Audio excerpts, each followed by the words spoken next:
Bismillahirrahmanirrahim. Assalamualaikum warahmatullahi wabarakatuh. Alhamdulillahi wa kafa. Wassalatu wassalamu ala rasulillahil mustafa wa ala alihi wa sahbihi wa man wafa wa ba'd. Faya ahbaballahi wa ahbaba rasulihi sallallahu alaihi wasallam, usi nafsi wa iyyakum bitaqwallahi faqad fazal muttaqun fala tamutunna illa wa antum muslimun. Faqala ta'ala Ya ayyuhalladzina amanu taqullaha haqqa tuqatih wa la tamutunna illa wa antum muslimun. Saudara-saudariku yang terhubung dalam pembelajaran kita, semoga Allah Subhanahu wa taala senantiasa merahmati kita, menyehatkan, melindungi dan membimbing aktivitas kita sehingga bisa menunaikan segala kegiatan kita sampai kita kembali kepada Allah Subhanahu wa taala dengan kegiatan yang baik dan diridhai oleh Allah Subhanahu wa taala. Di antara nutrisi yang dibutuhkan oleh roh atau rohani adalah agama. Karena di agama itu ada menu-menu yang langsung disampaikan oleh Sang Pencipta yaitu Allah Subhanahu wa taala untuk memenuhi kebutuhan rohiyah kita. Seperti akal kita butuh pengetahuan, seperti jasad atau fisik kita membutuhkan makanan dan minuman yang kita konsumsi, maka roh pun membutuhkan nutrisi, makanan dan minumannya. Dan semua itu kemasannya ada dalam din, agama, frame-nya ada dalam din. Dan kita telah juga menyampaikan bagaimana menguji kebenaran satu agama sehingga kita bisa menetapkan satu pilihan terhadap Islam. Sehingga Allah Subhanahu wa taala pun memberikan penguatan kepada kita lewat firman-Nya di Quran surah ketiga Ali Imran ayat 19 itu. Innad dina 'indallahil Islam. Sungguh din, agama yang ditetapkan oleh Allah Subhanahu wa taala yang diridhainya adalah Islam. Bagaimana kita bisa mengetahui Islam agama yang benar sesuai dengan apa yang Allah telah sampaikan kepada kita? Maka kita bisa menguji dengan 3 hal yang telah kita bahas panjang lebar bersama, baik dari aspek teologi, ibadah, ataupun muamalah. Nah, di penguatan semua aspek ini butuh pengetahuan, karena Allah tidak menginginkan orang-orang yang berislam tapi keislamannya lemah karena tidak didukung oleh pengetahuan. Sehingga ketika dihadapkan pada tawaran-tawaran duniawi, godaan-godaan materi, dia bisa mengabaikan dan menggadaikan keislamannya. Ya, dengan materi yang sedikit, yang sebetulnya bahkan tidak bisa dinilai gitu ya, keutamaannya itu bisa menggadaikan keyakinannya. Dengan kata-kata bisa meninggalkan keislamannya. Karena itulah butuh pengetahuan untuk menguatkan keislaman kita. Baik di aspek teologi, supaya terikat keislamannya dengan kuat, ikatan yang kuat yang sulit dilepas disebut dengan aqadah, konsepsinya disebut dengan aqidah, supaya dia yakin tanpa ragu bahwa ini agama benar, ini yang terbaik yang dia peluk, yang dia bisa bawa menjadi bekal menghadap pada Allah Subhanahu wa taala. Keyakinan tanpa ragu terhadap sesuatu disebut dengan iman namanya. Iman ataupun aqidah itu butuh ilmu. Ya, untuk mendekatkan diri kita kepada Allah Subhanahu wa taala yang memiliki sifat esa, sifat tunggal satu-satunya yang tidak ada dua ataupun seterusnya, tidak bersekutu, tidak beranak dan diperanakan, yang sempurna sifat ketuhanannya, mengarahkan segala hal untuk yang satu, mengarah pada yang satu disebut dengan tauhid namanya. Karena itulah ketika Allah meminta kita mengenal Allah Subhanahu wa taala, Allah menetapkan mesti ada pengetahuan, mesti ada ilmu. Turunlah Quran surah ke-47 Muhammad SAW ayat ke-19. Fa'lam annahu la ilaha illallah. Maka ketahuilah, untuk mengetahui itu butuh dasar pengetahuan. Maka kalau kita terjemahkan ke dasar katanya melalui pendekatan ilmu saraf dan balaghah, kita temukan kemudian pemahaman tafsir dari ayat ini fa'lam. Maka haruslah kamu punya pengetahuan. Cepatlah engkau ketahui, miliki bekal pengetahuan yang cukup. Annahu la ilaha illallah, untuk menetapkan dan meyakinkan pada dirimu, kan? Punya engkau argumentasi yang kuat untuk menetapkan bahwa tiada Tuhan yang layak untuk disembah, dipertuhankan kecuali hanya Allah saja. Karena itulah para ulama kemudian meresum, mengambil intisari dari pengajaran Al-Quran yang disampaikan melalui hadis-hadis Nabi Sallallahu Alaihi Wasallam, bab yang terkait dengan penguatan iman, sehingga bisa membuat satu ikatan yang kuat dalam jiwa kita, yang mengikat kemudian keyakinan tanpa ragu itu sampai kita bawa pulang, sampai wafat, sampai menghadap kepada Allah Subhanahu Wa Taala. Nah, ilmu yang terkait dengan itu semua disebut dengan ilmu tauhid. Bila kita mengambil makna untuk mengarahkan semua aktivitas tujuan demi Allah yang esa, yang ahad, wahhada yuwahhidu tauhidan, mengarahkan segala hal aktivitas kita untuk menuju pada ridha Allah Subhanahu wa taala. Ya, kemudian keyakinan yang disebut dengan iman, ya, atau ikatan yang disebut dengan akidah. Maka ada yang menyebut dengan ilmu akidah. Ya, kemudian ini adalah pemahaman terbesar dalam agama, karena apapun yang kita kerjakan tanpa iman, dasar yang pertama, maka tidak punya nilai di hadapan Allah Subhanahu wa taala. Anda ingin bersedekah, membantu orang lain, kan? Atau misalnya ingin berderma atau bahkan menunaikan salat atau bahkan berpuasa tapi tidak ada imannya. Ya, nggak ada akidah yang meresap dalam jiwanya, maka tidak ada fungsinya, tidak ada nilainya di hadapan Allah Subhanahu wa taala. Maka iman menjadi pondasi yang paling dasar, ya, harus diketahui, dipahami, yang paling besar, yang paling utama dalam aspek keilmuan kita. Memahami sesuatu sampai dengan mengerti disebut dengan fikih. Hal yang terbesar, yang paling agung, yang paling harus kita ketahui lebih awal disebut dengan akbar namanya. Maka Imam Abu Hanifah menyebut ilmu ini juga dengan fiqhul akbar. Jadi ada fiqhul akbar, pemahaman yang terbesar dari semua fikih yang harus kita pahami, melebihi fikih-fikih terapan dalam kehidupan. Kemudian terkait keyakinannya disebut dengan iman, ikatannya disebut dengan akidah, arahnya disebut dengan tauhid. Jadi kalau Anda menemukan ilmu tauhid, ilmu akidah misalnya, kemudian fiqhul akbar, ya, ilmu iman, yaitu semua mengarah pada pemahaman yang satu, yaitu pemahaman penguatan pada aspek teologis untuk mendekatkan diri kita secara langsung hubungan akidah dengan Allah Subhanahu wa taala. Ini yang harus terikat kuat dan dipesankan oleh Nabi sallallahu alaihi wasallam dalam setiap kesempatan Jumat khususnya, atau dalam ta'lim beliau dengan mengutip Quran surah ketiga Ali Imran di ayat 102 itu. Allah berfirman, "Ya ayyuhalladzina amanu," hai orang-orang yang telah menguatkan iman, telah beriman, ya, telah yakin tanpa ragu dalam jiwanya. Ittaqullaha haqqa tuqatih, tingkatkan ketakwaanmu kepada Allah dengan cara yang benar, kan? Wala tamutunna illa wa antum muslimun, dan janganlah engkau wafat kecuali engkau dalam keadaan berislam. Jadi membawa Islam dalam kehidupan kita. Nah, sekarang apa yang dimaksud dengan Islam?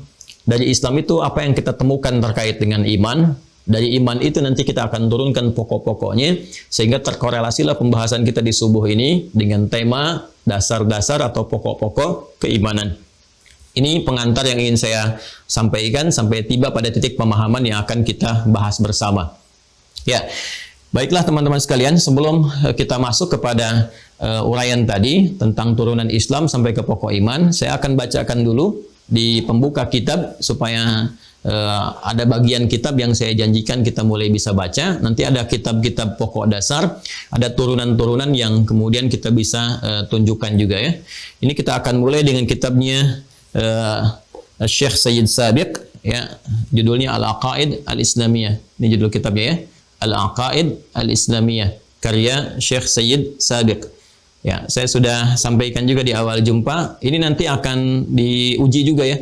Jadi pas di ujian itu, yang ujian tulisan, termasuk di lisan, nanti kalau tanya jawab saya akan juga tanyakan kepada para mahasantri, Anda dapat kitabnya dari mana, halaman keberapa, ya, seperti apa, dan sebagainya. Nanti setelah pembahasan ini saya akan coba juga scan bagian pembahasan kita, dan untuk yang selanjutnya, sehingga nanti saat kita tersambung seperti ini, Anda juga memegang kopinya.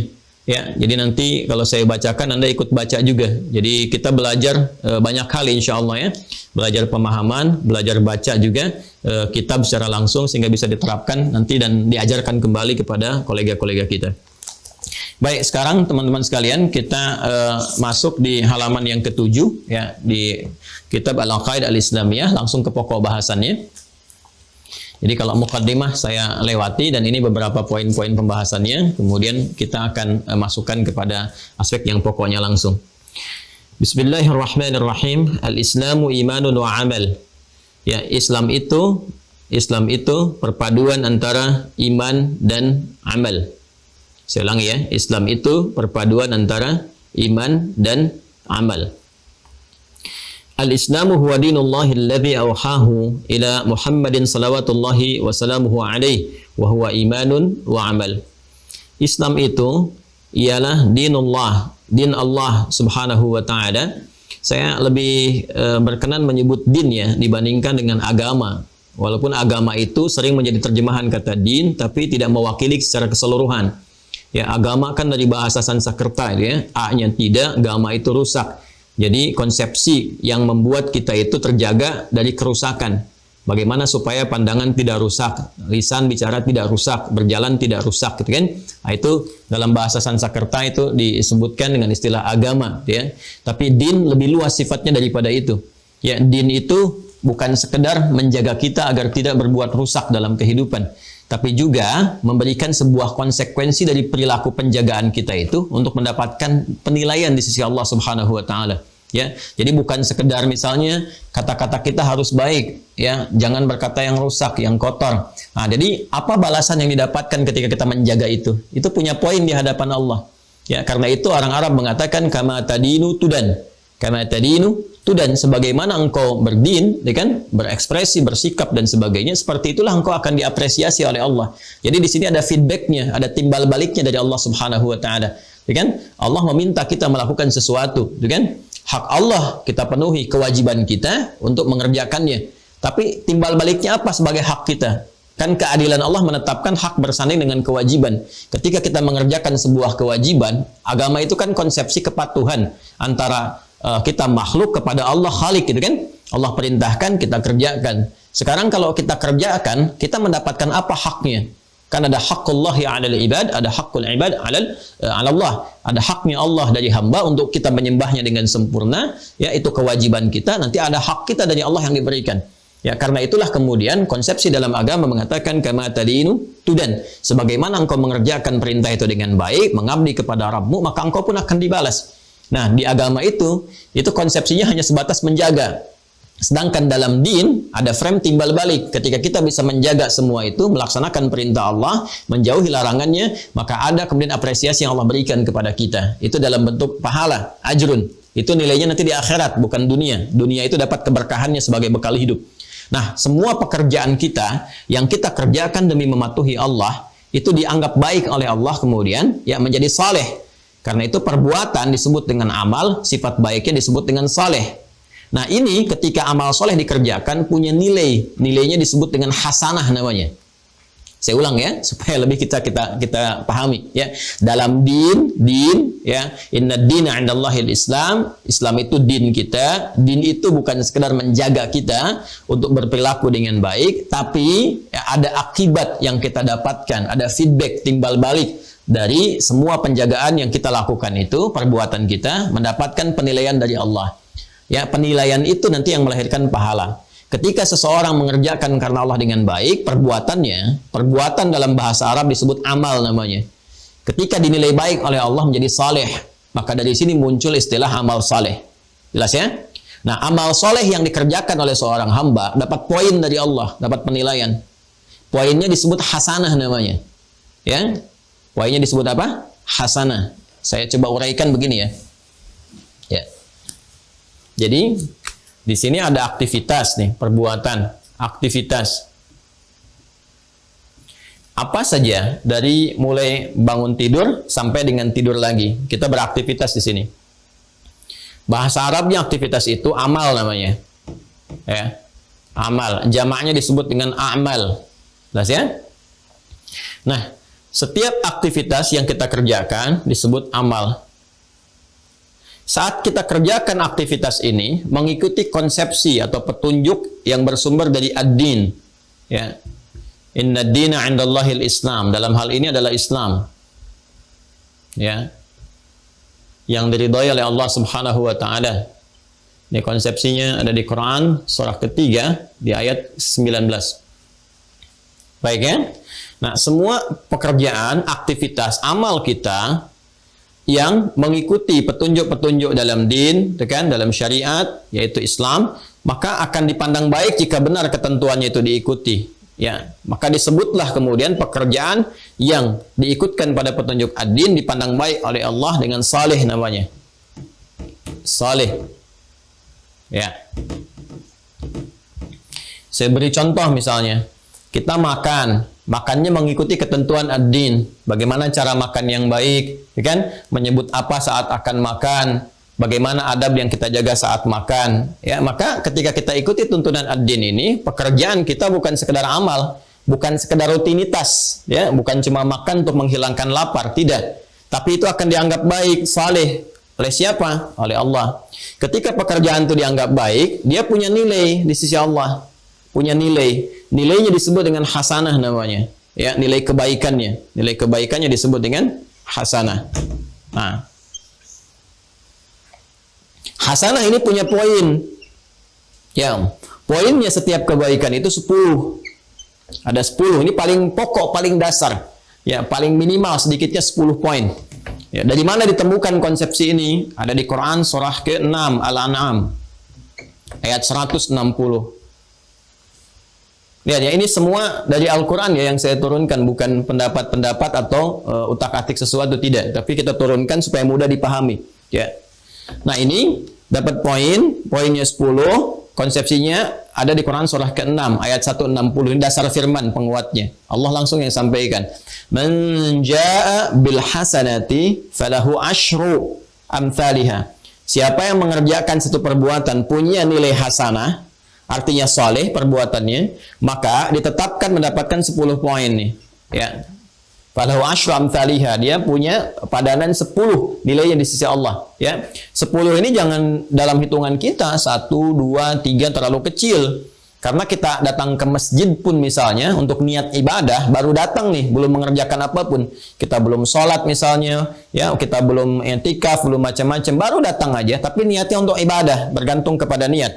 Karena itu Nabi katakan, innamal a'malu binniyat. Itu punya poin 25. Jarak satu keduanya kata Nabi di hadis Muslim itu 500 tahun. Dua ketiganya 500 tahun. Tiga keempatnya 500 tahun. Ya, ini nilai standarnya. Jadi Anda bayangkan kalau mengambil analogi yang hadis yang tadi, jarak satu kedua itu begitu mahal nilainya. Ya, begitu tinggi di sisi Allah Subhanahu wa taala. Ya, bacaan Quran kan setiap hurufnya 10 kan? Man qara'a harfan min kitabillahi falahu asyru hasanat, jamaknya. Ya, selalu hasanah, hasanah, hasanah. Siapa yang membaca satu huruf dari Al-Quran, kata Nabi di hadis riwayat At-Tirmidzi, ya, satu hurufnya itu setara dengan 10 kebaikan. Satu hurufnya loh, teman-teman sekalian. Jadi kalau kita baca alif, lam, mim, itu nggak dihitung satu huruf. Tapi alifnya punya nilai sendiri, lamnya punya nilai sendiri, mimnya punya nilai sendiri. Ya kan? Nah ini nanti konsepnya seperti ini. Ya, mendapatkan poin di sini. Nah ini yang disebut dengan ajrun. Ya, ajrun, lahum ajrun ghairu mamnun. Kumpulan ini yang disebut dengan pahala namanya.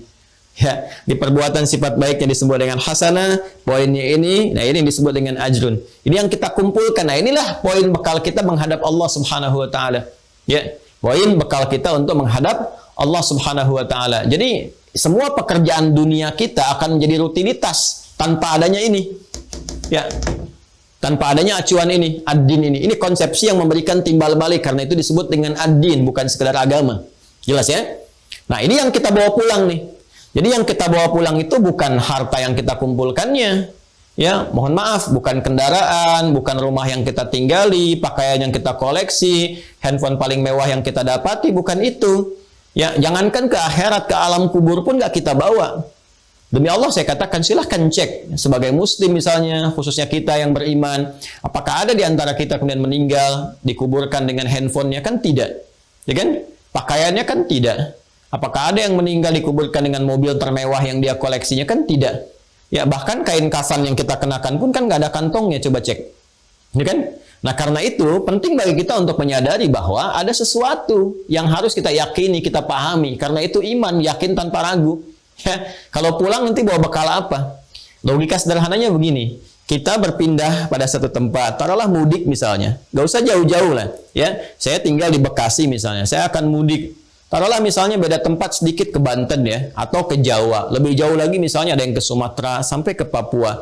Mungkin tidak terjadi perpindahan ini tanpa bekal. Tidak mungkin kan? Bahkan sekarang ada syarat-syarat tertentu di masa pandemi.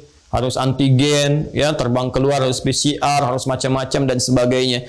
Nah, itu berpindah tempat yang sementara di satu wilayah saja yang tidak jauh, itu punya bekal tertentu, bekal khusus. Berbeda negara, Anda harus punya visa. Untuk dapat visa harus punya paspor dan sebagainya. Ada syarat-syarat masuk, ada karantina, ada ini, ada itu. Itu baru sama-sama dunia. Jadi, perpindahan dari satu tempat ke tempat lain itu menuntut adanya penyesuaian bekal. Sekarang kita akan berpindah kepada tempat yang dimensinya berbeda. Lebih jauh lagi. Keadaannya lebih kompleks. Tentu bekalnya tidak akan sama. Karena itulah saat kita pergi meninggalkan dunia ini, dikatakan telah meninggal dunia. Artinya semua bekal-bekal yang terkait dengan keduniaan nggak bisa dibawa ke tempat ini. Dipahami ya? Ya, kita pun di Indonesia belum tentu kita bisa bawa bekal keluar kan? Ya, karena ada kekhususan tertentu. Kalau kita terbang ke negara tertentu kan ada nih. Ini yang prohibited nih, yang nggak boleh dibawa nih, kan? Ini yang nggak boleh, ini yang nggak boleh, ini yang boleh, ini yang itu. Apalagi ke akhirat. Ya, jadi di dunia saja ada ketentuan. Meninggal dunia, bekal-bekal dunia itu hilang. Kita tanggalkan, kita tinggalkan. Nah sekarang pertanyaannya, apa yang akan kita bawa untuk berpindah kepada dimensi lain itu? Tempat lain itu, tempat berpulang itu ketika kita meninggalkan dunia. Nah disinilah kemudian kita yakin, kita bertanya pada Sang Pencipta, ya Allah, ketika saya pindah apa yang harus saya siapkan? Allah jawab. Di sini kita mendapatkan kebenaran dan keyakinan akan risalah Islam. Tidak ada satu keterangan, informasi yang paling akurat, lengkap, transmisinya bisa dilacak dari setiap masa sampai ke sumber utamanya, yang terang, benderang, menjelaskan kepada kita tentang bagaimana kehidupan setelah kematian, cara wafatnya bagaimana, siapa yang mengambil nyawanya, apa yang terjadi saat meninggal dunia, kemana kita pindah, keadaannya seperti apa, bekal yang dibawanya apa, kecuali dalam ad-dinul Islam. Silahkan dicek. Silahkan dicek. Nah inilah yang kita butuhkan. Nah, jadi yang saat kita pulang kembali kepada Allah ke akhirat itu, ini ad-din ini yang akan memberikan konsepsi petunjuknya. Ini yang harus dilakukan. Pedomannya seperti ini. Ya, jadi di sini saya katakan saya lebih cenderung nanti untuk mendekatkan pada pilihan kosakata ad-din gitu ya, untuk term pembahasan di konteks terjemah agama itu. Walaupun juga pembahasan tentang kata agama boleh jadi mengalami perluasan ya untuk pemahaman kita saat ini. Nggak ada masalah dalam perluasan-perluasan itu. Tapi penting saya jelaskan kenapa Al-Quran memilih diksi ad-din untuk memberikan gambaran kepada kita tentang apa yang telah kita uraikan itu. Karena itulah kita selalu bermohon kepada Allah, kita meminta berdoa, ya yang sangat familiar sekali. Doanya disebutkan di Quran, surah kedua Al-Baqarah, di ayat 201. Ya, paling kanan sebelah bawah di mushaf standar. Wa minhum may yaqulu rabbana atina fid dunya hasanah wa fil akhirati hasanah wa qina adzabannar. Dan di antara sekian manusia yang berkehidupan itu, ada yang bermohon kepada Allah Subhanahu wa taala agar aktivitas dunianya memiliki nilai hasanah ini. Jadi bukan cuma rutinitas, ya, dia berharap makannya hasanah, tidurnya hasanah, berpakaiannya hasanah, ya. Walaupun namanya Ibu Hasanah, tapi kemudian dia tidak mengerjakan konsepsi ini, dia nggak dapat juga. Nah, hasanah ini yang melahirkan ajrun. Jamaknya disebut dengan ujur, ya, ujurun. Ini yang kita bawa pulang. Nanti hasanah ini akan tampak lagi di akhirat berupa pahala-pahala. Makanya kita katakan wa fil akhirati hasanah. Perbuatan dunia yang punya nilai hasanah yang bisa dibawa pulang sampai ke akhirat. Bukan cuma dianggap baik saja dunianya. Karena ada yang dapat dunia, ya, tapi akhiratnya nggak dapat. Kan di ayat 200-nya begitu. Wa minan nasi may yaqulu rabbana atina fid dunya. Nggak ada hasanahnya. Silakan cek. Ayat 200 yang mengatakan rabbana atina fid dunya wa ma lahu fil akhirati min khalaq. Ya, wa minan nasi may yaqulu, di antara sekian manusia ada yang selalu harapannya itu mendapatkan dunia. Ya, wa minan nasi may yaqulu rabbana atina fid dunya, bukan hasanah, enggak ada hasanah di situ. Ya, di situ orientasinya dunia saja. Even itu mengenakan misalnya dengan jubah-jubah keagamaan. Ya, dalam sebagian orang ada yang disindir oleh Al-Qur'an. Ya, jangan ada orang-orang yang mengejar dunia tapi mengenakan perangkat agama, gitu kan? Ada juga bahkan orang-orang yang tanpa perangkat agama ya dunia saja sampai menyimpulkan ini tempat terakhirnya. Wa may yuhlikuna ila dahru. Tidak ada yang bisa menghancurkan, menghabisi kehidupan kita kecuali masa berakhir saja. Nah, itu konsepsi materialistik, kehidupan-kehidupan duniawi ya, yang barangkali menghinggapi sebagian dari kalangan manusia. Bagi orang beriman tidak. Wa minhum may yaqulu rabbana atina fid dunya hasanah wa fil akhirati hasanah wa qina adzabannar. Ketika ini terkumpul banyak, terkoleksi luar biasa, maka kesolehannya akan terkumpul, menepi dan mengikis kesalahannya. Jadi konsepsinya hasanah ini akan nanti ditimbang. Ini yang ditimbang teman-teman sekalian. Kalau di hadis Muslim lewat sahabat Abu Hurairah, kata Nabi, tu'khadhu min hasanati, ya. Jadi ini diambil dari kebaikannya, akan dipasangkan nanti dengan keburukannya. Kalau di sini hasanah baik, lawannya su nanti, su, ya. Ini keburukannya nanti menjadi sayyiat jamaknya, sayyiat. Ya, sayyiat. Ya, jadi ini bentuk tunggalnya kalau berbuat salah sekali, ini su namanya. Dia ada amal saleh, nilainya hasanah, ada amal salah, ini su disebutnya oleh Quran. Misalnya Quran surah ke-4 An-Nisa, kan? Di ayat yang ke-17. Ya, innamat taubatu 'ala Allahi lil ladzina ya'maluna su'a bijahalatin. Ini su. Ya, kemudian Quran surah ke-12 Yusuf ayat 53. Ya, wa ma ubarri'u nafsi innan nafsa la'amaratun bis-su' illa ma rahima rabbi. Jadi kalau su'nya jadi banyak jadi sayyiat namanya. Ya, di ayat 18-nya walaysatit taubatu lil ladzina ya'maluna sayyiat. Nah, ini nanti akan ditimbang. Kata Rasulullah SAW ini di hadis Muflis namanya dia, di Sahih Muslim, itu akan ditimbang antara kebaikan dengan keburukannya. Jadi nanti kebaikan menutup keburukan, kebaikan menutup keburukan. Jadi kalau kita banyak koleksi hasanahnya, ujurnya banyak, ini akan menepikan salahnya. Ketika salahnya itu mulai dikikis, hilang, tersisa kebaikannya, maka dia akan berpotensi mendapatkan rahmat Allah, terhindar dari ancaman hukuman neraka. Wa qina adzabannar. Maka itu kita mohon dari sejak di dunia, ya Allah, mohon berikan ridha kepada amalan kami sehingga terkumpul hasanah dengan baik, bisa menutup sayyiat dan terhindar dari ancaman neraka. Ya, nah, ini konsepsinya. Semua ini ditemukan di dalam apa? Islam. Untuk mendapatkan ini, karena din nyambungnya ke Islam, inna dina 'indallahil Islam, ini ayatnya. Nah, sehingga untuk mendapatkan ini semua dan kita punya keyakinan yang kuat disebut tadi dengan iman, kan? Kita harus mengacu pada panduan pokok yang disampaikan dalam din kita. Apa itu? Islam. Karena itulah Islam mengatur tata kelola kehidupan kita, bahkan dari bangun tidur sampai tidur lagi. Ya, saya sering katakan dan tanyakan kepada Anda semua, silahkan Anda bandingkan dan ditemukan di mana ada din di muka bumi ini, di dunia ini, yang kita dapatkan pengaturan, pedoman kehidupannya yang dibawa dari din itu, dari mulai bangun tidur sampai tidur lagi. Ya, di Islam kita temukan, silahkan cek, bangun tidur kita sudah punya arahan. Begini caranya, lewat doa itu kan, seperti saya telah sampaikan. Doa itu bukan hanya kalimat yang menjadikan perbuatan jadi ibadah. Bukan hanya itu. Tapi isi doa itu bimbingan kita bagaimana mengerjakan perbuatan yang sedang kita lakukan itu. Ya, bangun tidur kita punya doanya. Bahkan akan tidur pun doanya beda dengan bangun tidur. Makan kita punya doanya sendiri. Ya, berpakaian punya doanya sendiri. Masuk toilet ada doanya. Keluar toilet ada doanya. Masuk masjid, bekerja, keluar masjid dan sebagainya. Semua ada doanya. Ya, bahkan urusan mau meninggal pun ada bimbingan doanya, ya kan? Masya Allah gitu. Jadi semuanya tersusun dengan sangat sempurna ini. Nah, konsepsi berislam ini, teman-teman sekalian, ini setidaknya harus terpenuhi dua hal yang paling pokok. Jadi pedoman dalam Islam itu ada dua yang paling utama, ya, yang membimbing kita mendapatkan apa yang telah kita uraikan tadi. Nah, di Syekh Said Sabiq menyebutkan dalam kitab Al-Aqaid Al-Islamiyah, ya, itu dua pokok ini disebut dengan imanun, okay, wa amal. Ya, iman dan amal. Jadi kalau kita menyebutkan Islam, orangnya disebut dengan Muslim. Pernah saya ajarkan dulu kan? Kalau ada formulasi I-A, pasti orangnya MUI.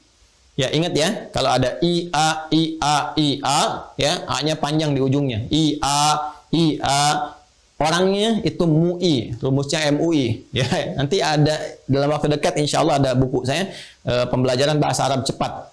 Ya, nanti insya Allah akan disampaikan kepada teman-teman pembelajaran bahasa Arab cepat. Nanti kita tunjukkan. Ya. IA seperti contoh Islam, kan? Iman, ihsan. Nah, orangnya pasti MUI. Ya, Islam, Muslim, iman, mukmin, ihsan, muhsin, ikhlas, mukhlis. Jelas, gampang ya? Baik ya, gampang ya. Nah, ini teman-teman sekalian, kembalikan ke sini.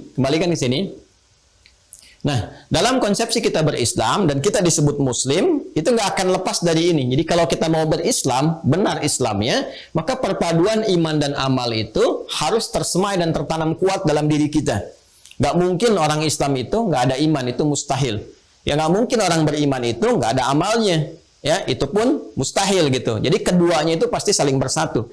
Karena itulah Said Sabiq menyatakan al-Islamu imanun wa amal. Islam itu konsepsinya harus menyatukan, memadukan antara iman dengan amal. Ya, al-Islamu dinullahi alladzi auhahu ila Muhammadin salawatullahi wasallamu alaihi. Ya, Islam itu adalah din. Ini dia, din. Terjemah kita sebut dengan agama, gitu kan? Din yang Allah wahyukan risalahnya kepada Nabi Muhammad sallallahu alaihi wasallam. Ya, jadi diberikan definisi terlebih dahulu kalau kita ingin mengatakan tadi kan konsepsi yang benar kata Allah, din yang benar itu Islam. Bagaimana kita bisa menemukan Islam? Maka dijawabkan oleh beliau, disampaikan untuk menemukan Islam itu kita lihat ya, bagaimana Allah menyampaikan risalah, kepada siapa risalah Islam itu disampaikan. Maka diterangkan wa dinullahi alladzi auhahu ila Muhammadin salawatullahi alaihi wasallam. Jadi din Islam ini adalah din yang diwahyukan oleh Allah Subhanahu wa taala, diberikan bekal risalahnya kepada Nabiyyuna Sayyiduna Muhammad sallallahu alaihi wasallam, kepada Nabi Muhammad sallallahu alaihi wasallam. Maka kita lacak Bagaimana Rasulullah SAW mengajarkan kepada kita tentang nilai-nilai keislaman. Ya, konsepsinya seperti apa. Dihimpun oleh para ulama, ajaran Nabi itu mengumpulkan dua hal ini. Ya, kalau kita ingin berislam, petunjuk dari Rasulullah SAW, maka pokoknya adalah iman, kemudian apa? Amal. Seperti apa turunannya? Nah, kita bacakan kembali. Ya. Wa huwa imanun wa amal, dan yang dimaksud Islam itu adalah perpaduan antara iman dengan amal. Nah, ini nanti yang saya terangkan di awal itu sebetulnya saripati dari kitab ini pun sudah saya terangkan.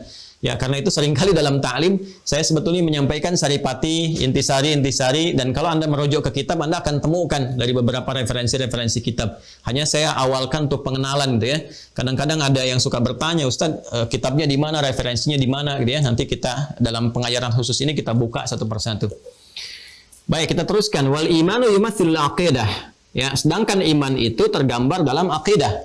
Ya, makanya saya sering katakan dari awal kan, ya, di pembuka kita kalau kita temukan kata iman itu nafasnya sama dengan akidah. Wal imanu yumathilul aqidah, sedangkan iman itu adalah representasi atau senafas dengan akidah. Jadi kalau kita sebutkan iman, kemudian kita dapatkan kalimat akidah, itu punya makna yang sama. Ya, jadi kalau iman dari sisi kekuatannya, keimanannya tanpa ragu, keyakinan tanpa ragu, nah itu yang mengikat dalam diri kita. Kita ikat pada jiwa kita ikat dalam hati kita, maka ikatannya itu disebut dengan akidah. Jadi kalau ada kata iman, kata akidah, itu adalah penamaan dengan makna yang sama. Ya.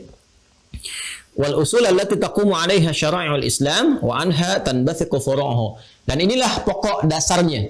Ya, pokok dasar dari syariat-syariat, amalan-amalan dalam Islam, yang dari sini kemudian terpancar semua pancaran-pancaran amal atau turunannya. Maksudnya apa? Maksudnya, tadi kita katakan dari awal, Islam itu pokoknya ini, dasarnya yang pertama, iman. Kemudian buahnya ini dipadukan dengan amal. Seperti ini. Nah, iman ini pokoknya teman-teman. Iman ini pokoknya. Jadi kalau tadi kita kembali ke konsepsi ini, perpaduan antara iman dengan amal ini, kalau kita padukan, iman ini pokoknya, amal ini aktivitas yang dikerjakan oleh manusia pada umumnya, dari bangun tidur sampai tidur lagi. Jadi semua aktivitas yang kita kerjakan disebut dengan amal namanya. Ya, ini nanti akan dibawa menghadap kepada Allah hasilnya, dipertanggungjawabkan. Sekecil apapun akan dilihat. Ya, karena itu Allah infokan jauh-jauh hari dalam Al-Quran, فَمَنْ يَعْمَلْ مِثْقَالَ ذَرَّةٍ خَيْرًا يَرَهُ وَمَنْ يَعْمَلْ مِثْقَالَ ذَرَّةٍ شَرًّا يَرَهُ. Ya, siapa yang mengerjakan amal kan? فَمَنْ يَعْمَلْ itu dari kata amal, ya. Amila ya'malu. Ya, فَمَنْ يَعْمَلْ, siapa yang mengerjakan sedikit pun aktivitas di dunia ini, jangan dikira akan terabaikan begitu saja. Itu punya nilai di sisi Allah. Baik dibalas kebaikan, buruk pun kemudian ada evaluasinya. Karena itu kata Allah, mengerjakan sedikit apapun yang dia kerjakan dalam kehidupan nih, rutinitas pekerjaannya itu akan dinilai. Akan dinilai. Makanya kalau Anda miskal, itu mesti khairayyarah. Ya, jangan sampai syarayyarah. Kalau miskal, harus apa? Khairayyarah. Jangan apa? Syarayyarah. Sama ya'mal miskala dzarratin khairayyarah. Ya. Wa may ya'mal miskala dzarratin syarayyarah. Jadi, mengerjakan apapun, itu pasti akan dinilai. Nah, kalau kita ingin mendapatkan penilaian terbaik ini, amal kita ini, aktivitas kita, makan kita, dari bangun tidur, berpakaian, sampai bekerja, dan sebagainya, hidup sosial, berumah tangga, dan seterusnya, maka mesti ada pokok ini, generatornya iman nih. Harus digerakkan oleh iman. Sebagai muslim ya, itu harus otomatis, ini pokoknya nih, ini usulnya. Ya, makanya dikatakan di kitab ini, wal usul allati taqumu 'alaiha syara'i'ul Islam. Ini pokoknya, pokok yang menjadikan semua konsepsi pekerjaan, amal itu sama dengan syariat. Ya, nanti kita turunkan pas baca paragraf kedua. Ya, jadi semua amalan-amalan dalam Islam itu support utamanya dari iman dari sini. Jadi kalau kita mengaku Muslim, agama kita Islam, maka semua gerakan kita, aktivitas kita itu ada generator yang menggerakkan, harus imannya yang menggerakkan dia. Ya, semua, bahkan perilaku kita, perilaku tubuh kita. Karena itu di dalam Al-Quran seringkali kita dapati anggota tubuh kita ini sebelum beraktivitas, berperilaku, itu disebutkan dulu ini generatornya, pokok imannya. Ya, kita lihat misalnya tentang mata kita yang akan menatap, itu imannya dulu disebutkan. Wa qul lil mu'minina yaghuddu min absarihim. Quran surah An-Nur surah 24 ayat 30. Demikian untuk perempuan ayat 31-nya. Wa qul lil mu'minati yaghdudna min absarihinna. Katakan pada perempuan-perempuan di ayat 31 yang punya iman. Imannya dulu disebutkan. Ayat 30-nya katakan Muhammad SAW pada para laki-laki yang beriman, yang punya iman, imannya dulu. Ya, yaghdudna min absarihim, yaghdudna min absarihinna. Pandangannya harus melihat kepada yang baik saja. Yang saleh ini. Ya. Jadi kalau ada yang terlihat itu tidak baik dalam ukuran Allah, dalam ukuran ad-din di sini nih, ya, din yang berdasarkan petunjuk dari Allah, maka ghaddul basar, palingkan. Demikian lisan, ya ayyuhalladzina amanu la yaskhar qaumin qaum. Hai orang-orang yang merasa telah punya iman, imannya dulu disebutkan, la yaskhar qaumin qaum, jangan saling mencela. La yaghtab ba'dukum ba'dha, jangan bikin hoax. Ya, betapa banyak di Al-Qur'an yang dimulai dengan kata iman, iman dulu, iman dulu, iman dulu. Sampai ibadah pun pakai iman dulu. Ya ayyuhalladzina amanu kutiba alaikumusiyam, sebelum puasa iman dulu. Alladzina yu'minuna bil ghaib wa yuqimunas shalah, sebelum salat iman dulu. Jadi semua pekerjaan kita itu akan punya nilai kalau ada imannya. Kalau ada iman. Makanya iman, akidah itu yang paling menentukan. Jadi sepanjang orang punya perbuatan baik pun dalam konsepsi dunia. Ingat ini ya, dalam konsepsi dunia, dia suka menolong, kan, bantu orang lain, dia ramah dan sebagainya. Tapi nggak ada iman, ini nggak bisa dibawa bekal ke akhirat. Perbuatan-perbuatan dunianya.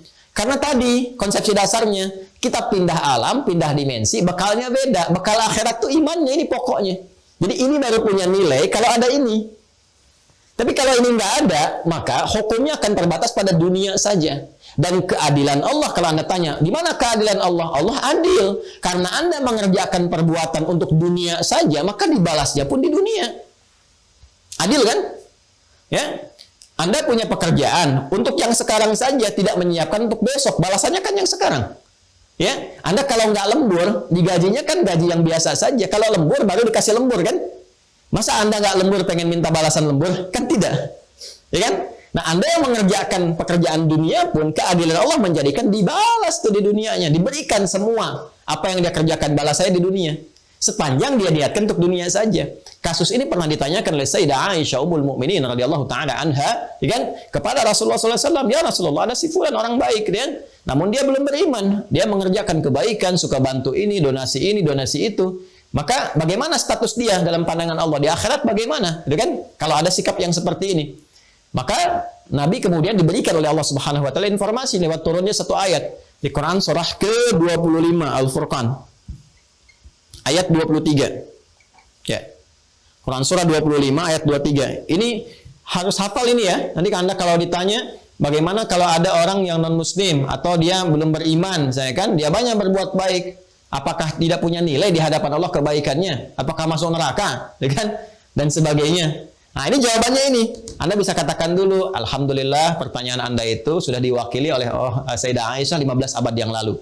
Kan? Nah, jadi agak terlambat sebetulnya itu ditanyakan ya. Tapi kita bisa jawab. Saking adilnya Allah, Allah membalas semua itu. Allah berfirman, wa qadimna ila ma'amilu min amalin faja'alnahu haba'an manthura.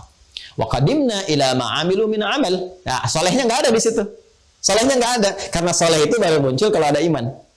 Baru amalnya. Ya, wa qadimna ila ma amilu min amalin. Dan jika pun ada seorang hamba tapi dia belum beriman, kan? Tapi dia banyak berbuat baik, maka kami akan balas dengan cepat. Itu qadimna, kami dahulukan, kami percepat. Diapresiasi, boleh jadi hartanya bertambah. Dalam konsepsi dunia kan begitu hukumnya. Ya, kalau Anda ingin kaya kan bekerja, kan? Membangun relasi, itu gampang sekali. Tapi kalau ingin berkah dalam kekayaan, isi dengan iman. Beda. Kalau ingin pintar, Anda belajar. Ya, tambah pengetahuan. Kalau ingin berkah dalam pengetahuan, Anda beriman. Jelas ya? Nah, itu bedanya. Jadi jangan Anda adukan kepada Allah, ya Allah, saya sudah beriman. Kenapa saya nggak kaya juga? Ya, Anda kerja nggak? Anda serius nggak? Sungguh-sungguh nggak? Iman menghadirkan keberkahan, ketenangan, dan pahala. Ini kan? Kesungguhan Anda melahirkan apa yang Anda ingin harapkan dalam konsepsi dunia. Kalau ada orang belum beriman, aktivitasnya kencang dalam urusan dunia, walaupun baik, kata Allah, kami balas dengan sifat-sifat dunia. Ya, kami apresiasi, dianggap baik dia, ya disebut sebagai orang baik, naik sebagai pahlawan dan sebagainya, istilah baik-baik ya. Dan itu sangat adil Allah. Cuma ketika Anda nggak punya bekal akhirat, keadilan Allah pun harus diterapkan. Masa nggak punya bekal akhirat diberikan pahala akhiratnya? Kan nggak mungkin. Ya, hamba yang lain akan mengadu, ya Allah, lalu apa faedah iman kami kalau begitu? Ya, Karena itu kemudian Allah menetapkan urusan akhirat ini basicnya ini iman. Ya, ini iman. Karena itulah teman-teman sekalian, ya ini begitu penting bagi kita karena ini pokoknya, ini dasarnya. Ya, ini pokoknya, ini dasarnya. Ini akan menjadikan timbangan setiap amalan punya nilai di hadapan Allah Subhanahu wa taala. Jadi, ini bagian pertama, ini yang harus terikat dalam diri kita. Karena itu disebutkan oleh Sayyid Sabiq dengan kalimat al-imanu yumathilul aqidah. Ya, jadi iman inilah adalah gambaran ikatan yang kuat yang harus tersemai, tertanam kuat dalam diri kita, dalam jiwa kita. Ini nanti akan memberikan sebuah respon, sinyal-sinyal kepada seluruh anggota tubuh kita untuk bersikap. Ya, Anda akan merasakan sendiri, akan beda kok. Kalau sudah berislam benar, pasti ada sinyal iman. Nah, lemah ataupun kuatnya bergantung dari sini nanti. Ya, nanti kalau kita sudah ngaji pokok akidah, 6 pokok, ya 6 pokok itu kita sudah ngaji, baru kita ambil hadisnya. Nanti saya akan pindah ke hadis Al-Bukhari. Kitab yang kedua, kan ada 97 topik pembahasan disebut dengan kitab. Kitab pertamanya Bad'ul Wahyi, kitab keduanya nanti Kitabul Iman. Nah, supaya iman sinyalnya ini kuat, kan biasanya kan semua sinyalnya beda-beda. Anda kan kalau punya handphone kan nggak semua sinyalnya kuat tuh, ya. Kalau Anda misalnya mohon maaf ya, kalau sinyal sedang lemah kan Anda akan nyari-nyari ya. Ya, kadang-kadang saya unik juga ya Allah tampakkan karakteristik spiritual kita itu lewat perilaku kita tuh.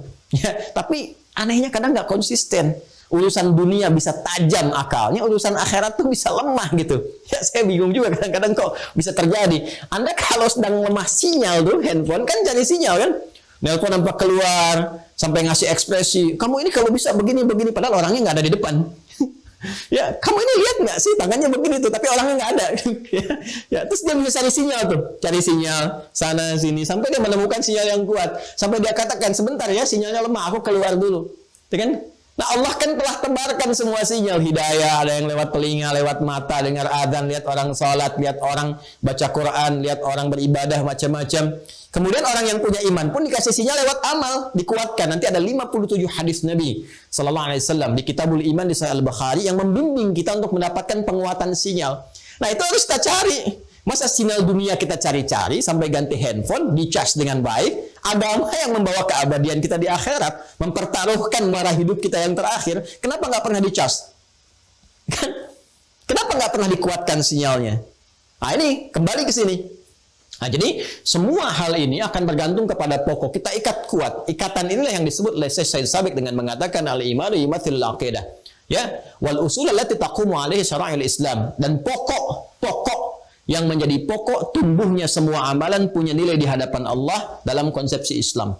Jadi kalau nggak ada ini akan jadi rutinitas amalnya. Al-amalul adi. Ya, amal rutinitas, perbuatan rutin saja yang tidak punya nilai di hadapan Allah. Belum tentu salah. Ya, kalau kita makan dari yang halal itu kan mohon maaf halal nih, dapat saya uang dapat 5.000, saya belikan makanan, ya kan? Tapi saya nggak ikuti petunjuk makannya berdasarkan cara Islam. Bagaimana cara makan yang baik, ya? Khudh biyaminika ma yalika, ambil dengan tangan kananmu yang paling dekat denganmu, sambillah sebut nama Allah sebelum makan, ya kan? Kita bacakan bismillahirrahmanirrahim atau bismillah, atau kita bacakan Allahumma barik lana fima razaqtana wa qina adzabannar dan sebagainya. Ya, kita ucapkan itu, kita lakukan, dapat nilai hasanah 10 poin. Nggak kita lakukan, walaupun makanan itu baik, halal, nggak punya nilai, rutin saja. Al-amal rutin, al-amalul adi, pekerjaan rutin. Kalau diambil dari yang haram, amal salah jatuhnya, dosa. Ya, jadi kalau kita nggak kerjakan petunjuk Islam, walaupun hasil yang kita dapatkan baik, nah itu nggak punya nilai pahala, juga nggak jatuh dalam dosa. Jadi standar saja, nggak punya nilainya biasa. Jelas ya? Jadi yang dimaksudkan, ini pokok yang darinya ya akan terpancar segala amalan-amalan dan punya nilai dalam Islam yang disebut dengan hasanah tadi. Jelas ya? Wa anha tanbathiqu furu'uhu, dan darinya kemudian ada muncul cabang-cabangnya. Nanti cabang-cabang iman ini nanti memunculkan satu ranting-ranting cabang-cabang yang berupa amalan tadi. Makanya kita katakan al-Islamu imanun wa amal. Jadi dalam Islam itu konsepsi dasarnya pokoknya adalah iman, dari iman melahirkan amal. Jadi nggak mungkin orang iman nggak beramal. Ya, sebaliknya orang beramal menjadi saleh tanpa iman pun tidak mungkin. Karena itu di Quran dua-duanya dipadukan. Iman menjadikan amal menjadi saleh. Jamaahnya disebut salehat. Ya, jadi kalau kita diberikan waktu untuk beraktivitas, amalan kita nggak dikerjakan karena iman, maka rugi kita. Karena kita nggak ngumpulkan poin itu, sedangkan kita bertarung dengan kematian. Ya, siapa yang lebih duluan nih mengumpulkan amalan, atau kematian yang lebih dekat duluan, kita nggak tahu ajalnya kapan, atau kita menyiapkan amal-amal baik sehingga kita ketika kematian datang kita jemput dengan sangat indah. Ya, Seperti kemarin di Bogor di Cilendek ya, yang ada bertanya gitu ya, Ustadz ya, ada Kiai Haji Muhyiddin Junaidi, beliau itu wakil ketua Dewan Pertimbangan MUI ya. Guru kami juga itu sedang mengajar, tiba-tiba ada jamaah bertanya, Masya Allah, apakah kalau wafat bertemu dengan Rasulullah Sallallahu Alaihi Wasallam? Ya, ketika dijawab dan tiba ajalnya gitu kan, kullu nafsin dha'iqatul maut, seketika sesuai dengan ajal meninggal dunia, dan kita doakan semoga husnul khatimah. Jadi Masya Allah, bertanya apakah ketika meninggal bertemu dengan Rasulullah, setelah jawaban selesai meninggal dunia. Nah, itu kan sangat luar biasa, menjemput kematian dengan sangat indah, di ta'lim, di masjid, dalam suasana bertanya apakah berjumpa dengan Rasul. Kan tidak semua mendapati kematian yang indah seperti ini. Ada sebagian yang bahkan menyiapkan, ada yang minta sama Allah gitu kan, kematiannya yang terbaik, memohon harinya sesuai dengan ajal dan sebagainya. Masya Allah, itu banyak hal lah yang indah-indah, yang kadang-kadang ya memahaminya dengan iman bukan dengan akal dalam kondisi-kondisi tertentu. Dan itu sangat kaya kita dengan hazanah semua itu. Nah, itu teman-teman sekalian ya, iman. Kemudian mensupport amal, waktu diberikan kepada kita untuk mengumpulkan semua bekal itu. Nah, waktu yang Allah berikan kepada kita untuk dimanfaatkan beraktivitas, itu disebut asr namanya. Asr. Jadi bahasa Arab tuh kaya sekali kosakatanya, dan diksinya beda-beda. Dilalahnya itu tidak sama. Ada waktun, ada zamanun, gitu kan? Ada lagi asrun. Ya, kalau asrun itu menunjuk kepada waktu yang diisi dengan aktivitas, jadi momentum. Ya, jadi setiap saat yang kita lalui dengan aktivitas itu asrun namanya. Sekarang pun asrun. Secara waktu mungkin subuh. Ya, fajar tadi subuh, kemudian sobah ya. Itu perjalanan waktunya, pergantiannya. Tapi ketika menjadi momentum untuk diisi beraktivitas, semua detiknya disebut dengan asrun. Ya, maka Allah turunkan kepada kita konsepsi mengisi asrun itu dengan baik dengan turunnya surah Al-Asr. Surah 103. Wal asr. Demi waktu yang aku berikan kepada manusia untuk beraktivitas. Ya, nama manusia yang melakukan aktivitas itu disebut insan namanya. Nah, saya ingin tunjukkan kepada Anda bagaimana dahsyatnya diksi Al-Quran. Ini mustahil buatan manusia, mustahil makhluk. Ya, mustahil. Al-Quran itu bukan makhluk, bukan buatan manusia. Al-Quran firman Allah. Karena itu setiap diksinya sempurna. Ya, nanti Anda akan temukan kapan Al-Quran berbicara menyapa manusia dengan bashar, dengan ins, dengan nas, dengan bani Adam, dengan insan. Itu konteksnya sangat selalu sempurna. Wal asr innal insan. Allah tidak mengatakan innal bashar, innal insan. Sungguh semua yang manusia yang beraktivitas dari mulai bangun tidur sampai dengan tidur itu, semua totalitas aktivitasnya lafi khusr, berpotensi akan rugi. Ya, diberi modal 24 jam sesuai dengan ajalnya misalnya, ya, tapi dia nggak manfaatkan dengan baik itu untuk menenun amal saleh. Diberikan waktunya, rugi kan? Anda diberi modal 24 juta. Ya kan? Balik-balik cuma bawa 4 juta. Berarti rugi 20 juta kan? Allah kasih modal 24 jam sehari. Yang punya nilai berapa? Jadi kalau cuma punya nilai 23 jam, rugi 1 jam. Kan? Kita harus kumpulkan. Kalau bisa melampaui batas waktu itu. Itu yang disebut oleh Nabi dengan jariyah. Yang kalaupun kita hilang waktunya habis, tapi pahalanya terus datang. Itu yang disebut dengan jariyah. Mengalir terus, mengalir. Ya kan? Wal asr innal insana lafi khusr. Illa kecuali. Ya, di antara sekian orang rugi itu ada yang beruntung. Kecuali yang tidak rugi itu illal ladzina amanu, iman dulu, wa amilus salihat. Amalnya pakai saleh kan? Illal ladzina amanu, ya, kecuali orang-orang yang beriman. Alladzina itu disebutkan 1080 kali dalam Al-Qur'an. Itu ismul mausul ya dulu 'alal jam'il jam'iyyah. Ya, itu kata sambung konjungsi menunjuk pada objek, kadang-kadang subjek gitu kan? Tapi bentuknya jamak tanpa batas, holistik. Sifatnya komprehensif. Jadi semua Allah beri peluang. Ya, dari kecil sampai dengan besar, laki-laki ataupun perempuan, tua, muda, dan semua status sosialnya disamakan oleh Allah dalam pemanfaatan waktu ini. Apakah punya nilai atau tidak di hadapan Allah? Kata Allah, semua hamba-Ku, kalian punya peluang untuk memiliki nilai di hadapanku. Syaratnya bagaimana? Amanu, iman dulu. Itu pokoknya. Ya kan? Sematkan dalam jiwamu, ikat dengan kuat. Akidah itu. Lalu iman itu akan memberikan sinyal pada dirimu, amilus salihat, untuk beramal, beraktivitas salihat yang baik. Ya, silakan kalau nggak percaya, keimanan itu kalau benar kita kerjakan, dijaga imannya benar, pasti yang keluar itu yang baik-baik. Nggak mungkin orang beriman dari pulsa katanya saja, dia punya pulsa kosakata tuh. Itu ketika mengalir ke lisannya untuk disupport keluar berbicara, kalau dia benar-benar beriman, nggak mungkin keluar kata-kata yang kotor, mustahil. Ya, semakin kuat kan naik status keimanan ya. Dalam tata sosial kemasyarakatan pun namanya kan bisa beda-beda. Ya, ada yang disebut ustadz, kiai, macam-macam dan sebagainya. Ya, hamba yang saleh dan seterusnya. Itu kalau sudah naik status keimanan, teman-teman, semakin menguat, itu terlihat dalam perilaku. Nggak mungkin, saya nggak pernah temukan orang yang baik dari iman itu kata-katanya kotor. Nggak ada. Bahkan untuk menemukan kosakata yang kotor pun nggak ketemu gitu. Ya. Silahkan cek. Kata-katanya itu dipilah. Begitu akan keluar yang kotor tuh nggak bisa diucapkan. Itu petunjuk iman. Ya. Ya, nanti panggilan-panggilannya lewat sinyal-sinyal amal itu nanti yang disebut dengan syariat. Nanti kita akan baca. Ya, coba deh waktu adzan. Allahu Akbar, Allahu Akbar. Ya, waktu sholat kan telah tiba ya lewat adzan itu. Kan sinyal iman kita menguat kan? Mengatakan cepat, cepat. Sudah siap-siap. Waktunya sholat. Nanti zuhur, adzan. Katakan siap-siap. Itu sebelum menyebutkan waktu, Allah sebutkan imannya dulu. Coba buka Quran surah keempat. Itu An-Nisa ayat 103. Di ujungnya, saya baca dari awalnya. فَإِذَا قَضَيْتُمُ الصَّلَاةَ فَاذْكُرُوا اللَّهَ قِيَامًا وَقُعُودًا وَعَلَى جُنُوبِكُمْ فَإِذَا اطْمَأْنَنْتُمْ فَأَقِيمُوا الصَّلَاةَ إِنَّ الصَّلَاةَ كَانَتْ عَلَى الْمُؤْمِنِينَ كِتَابًا مَوْقُوتًا. Sungguh salat itu bagi orang-orang beriman itu tahu waktunya. Ya, jadi orang beriman tuh tahu waktu salat tuh. Awas tuh, itu sindiran yang sangat tajam tuh dari Allah tuh. Ayo saya tanya, Tuhan nanti jam berapa? Asar nanti jam berapa? Ayo. Maghrib jam berapa? Itu kata Allah, orang beriman tuh tahu waktunya. Ya, dan sinyal iman semakin kuat, dia akan membisikkan. Nanti siap-siap asar ya. Bahkan ada yang baru selesai subuh udah ingat tahajud. Tadi malam saya tahajud jam sekian, besok saya tahajud nanti malam jam sekian saya rencanakan. Itu saking kuat imannya, sebelum tiba panggilan itu yang menyentuh iman sudah siap-siap. Ya, nanti kalau imannya jadi standar itu waktu dipanggil aja, Allahu Akbar, Allahu Akbar. Wajilat qulubuhum. Itu Quran surah ke-8 ayat kedua, Al-Anfal ayat kedua. Innamal mu'minuna alladzina idza dzukirallahu wajilat qulubuhum.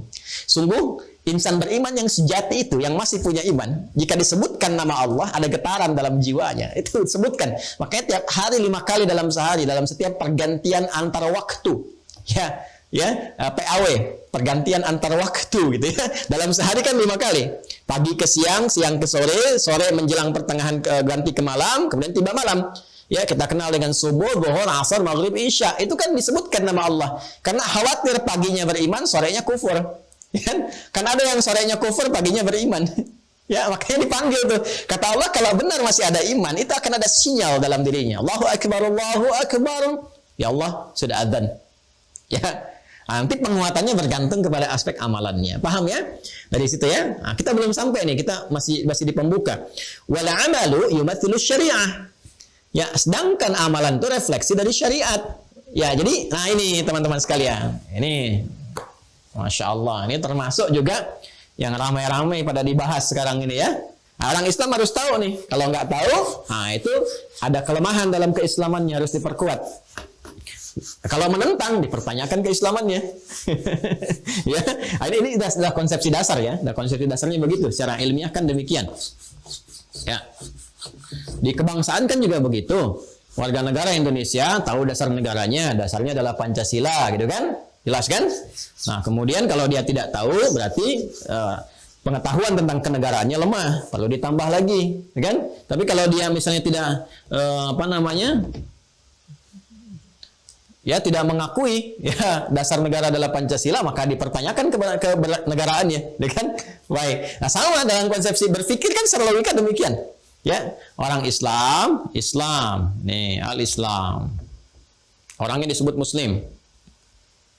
Nah, harus punya pokok keislamannya, karena Islam itu tadi pokoknya 2, dia disinergikan menjadi 1. Yang pertama adalah iman, ini. Ya. Sudah saya jelaskan. Ini refleksi dari akidah. Sudah saya sampaikan juga, kalau disebutkan akidah maksudnya apa, disebutkan iman maksudnya apa. Ya, iman keyakinan tanpa ragu ketika terikat kuat dalam jiwa kita, ikatannya disebut dengan akidah. Untuk menguatkan ini, maka ada bagian yang kedua, disebut dengan amal. Nah, ini semua saling melengkapi, karena itu konsepsi yang dibangunnya adalah al-imanu wal amal, imanun wa amalun, al-islamu imanun wa amal, kata Syekh Said Sabiq. Islam itu harus terpadu antara iman dengan amal. Kalau iman refleksinya ada pada akidah, gitu kan? Kalau amal ada pada syariat.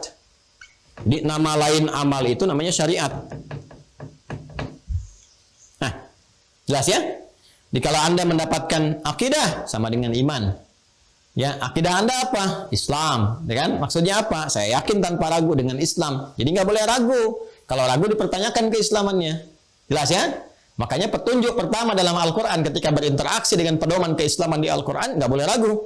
Dzalikal kitabul la raiba fi. Baru jadi petunjuk hudal lil muttaqin. Siapa muttaqin itu? Iman dulu ayat 3-nya alladzina yu'minuna bil ghaib. Iman dulu. Ini selalu nyambung. Ya, selalu nyambung, ya. Nah, ini teman-teman sekalian, kemudian perpaduannya dengan amal. Amal itu nama lainnya apa? Syariat. Refleksinya ada pada syariat. Ya, syariat itu dari kata syara'a. Ya, syara'a lakum minad din. Ini syariat, ini akar utamanya dari kata syara'a. Jalan yang luas terbentang. Ya, jalan yang lebar, luas terbentang. Jalannya, ya jalannya. Jadi kalau kita ke Arab ada namanya syariah. Ya, Syari Ahmad Soekarno, misalkan Jalan Ahmad Soekarno. Ya, misalnya di lebar, luas, tekan boulevard dan seterusnya. Yaitu syara'a. Satu konsepsi petunjuk yang memberikan jalan kepada kita untuk mengabdi, beribadah kepada Allah dan membuktikan keimanan kita lewat amalan itu namanya syariat. Jelas ya? Ini pokok keimanannya. Saya yakin denganmu ya Allah. Ya, saya menetapkan kau sebagai Tuhan. Allah tanya, buktinya apa? Ya kan? Buktinya apa? Lalu kita balik nanya, loh, ya Allah bagaimana cara membuktikannya? Ah, seperti ini jalannya kata Allah. Kalau kamu memang beriman kepadaku, buktikan. Begini jalannya. Nah, jalannya itu disebut syariat namanya. Ya, syariat. Syariat itu nampak lewat apa? Lewat amal. Ini. Jelas ya? Maka Islam itu pasti menggabungkan antara iman dengan amal, akidah dan syariat. Iman dan syariat, akidah dan amal. Nggak mungkin orang Islam nggak bersyariat. Mustahil. Ya, jadi kalau ada orang menolak syariat Islam, dipertanyakan keislamannya. Karena semua konsepsi amal dalam Islam disebut syariat. Ini disebut syariat. Jadi semua pembuktian keimanan kita itu kepada Allah disebutnya syariat pembuktiannya. Ya, syara'a lakum minad din. Allah memberikan syariat dalam setiap konsepsi agama di setiap masa. Ini cara pembuktiannya, jalannya seperti ini. Nah, karena itu nanti ketika kita gabungkan ini teman-teman sekalian, iman dengan amal, konsepsi keyakinan dengan syariat, maka akan nampaklah dalam pokok keislaman kita. Apa pokok keislaman kita itu? Ketika kita ikrarkan, ya saya mengatakan ya Allah saya komitmen, saya bersaksi ya Allah, saya ini muslim, saya menuhankan Engkau ya Allah, saya beriman kepadamu dan saya komitmen akan menjalankan jalan-jalan syariat, jalan-jalan mengabdi kepadamu. Ya tunjukkan kepada saya ya Allah bagaimana saya melakukannya. Maka Allah infokkan, Allah sampaikan kepada kita, ya. Terangkan misalnya dalam Al-Qur'an, Quran surah ke 20 Thaha ayat ke-14. Ya. Ini bahkan disampaikan kepada nabi-nabi sebelumnya konsepsi dasar ini, ya. Ini kisah kepada Nabi Musa alaihissalam. Nanti Isa alaihissalam juga demikian. Ya, Ibrahim demikian, Nuh alaihissalam juga demikian, Ismail demikian. Semua nabi-nabi itu konsepsi dasarnya sama semua, membawa risalah yang sama di akidah, walaupun secara syariat nanti jalan-jalannya sesuai dengan masanya. Ya, nanti kan cara sholat kita akan berbeda dengan sholat-sholat sebelum kita, ya dan sebagainya, sesuai dengan kebutuhan masa-masanya. Ya, tapi akidahnya sama, serupa, jalannya juga disesuaikan dengan keadaan umatnya masing-masing, tapi konsepsi yang sama menuju kepada Allah Subhanahu wa taala. Perhatikan kalimatnya. Innani anallah, la ilaha illa ana. Nih, konsepsi iman yang pertama. Untuk menetapkan engkau beriman, ya, engkau menyaksikan, berkomitmen dengan baik, ya. Ya, maka engkau katakan la ilaha illallah. Innani anallah, la ilaha illa ana. La ilaha illallah. Innani anallah, kata Allah, sungguh akulah Allah. Tanpa ragu sedikit pun. La ilaha illa ana, enggak ada Tuhan selain aku. Fa'budni. Maka buktikan komitmen la ilaha illallah itu, fa'budni, dengan menyembahku.